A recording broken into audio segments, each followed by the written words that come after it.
Let's go back to the original creation of the German people's car, the Volkswagen Type 1, also known as the Beetle.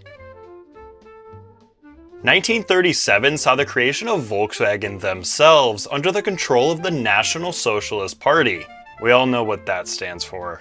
At the time, their main purpose was to create an affordable car that was both quick and easy to produce. The H-Man contracted Ferdinand Porsche to help design such a vehicle. Thankfully for them, in 1933, Porsche actually helped in the creation of the NSU Type 32, which has similarities to the VW Type 1. Though it never went into production, it proved to be a beneficial venture for the German auto designer. 1934 saw some of the first Type 1 prototypes begin to appear. Germany's Autobahn began construction, and a traversable cheap vehicle was something that many people needed. The first prototyping phase lasted for almost 3 years, which ended with a new VW factory and clear design choice for the Type 1. It really seemed that every year the final production version of the Type 1 was about to become reality, then something would happen. Whether it was the fact that literally nobody could afford the affordable people's car, or the big move to the Wolfsburg factory, it seemed this car would never become a thing.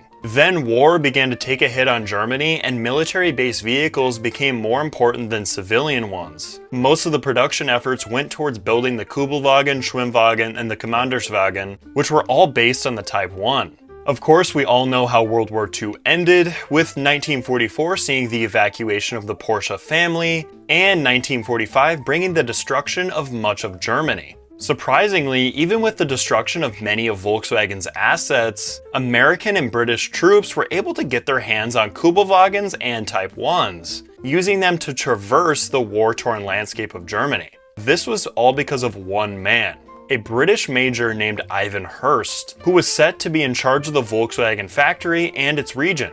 He managed to get a small workforce of 450 people to help revive the desolate factory. This caught the attention of the British and French military, pushing them to order 10,000 vehicles from the Volkswagen factory. Those 450 people grew to 6,000, and Volkswagen was somehow surviving after the fall of the reigning German government. The year was now 1946, and guess what has finally been released to the public? The Volkswagen Type 1. Who would have thought that after nearly 10 years of war and destruction, the car created by the legendary designer Ferdinand Porsche and envisioned by one of the most brutal leaders of all time would finally begin production? But this story isn't over. The original Type 1 deserves a part 2, so make sure to like and follow to watch it.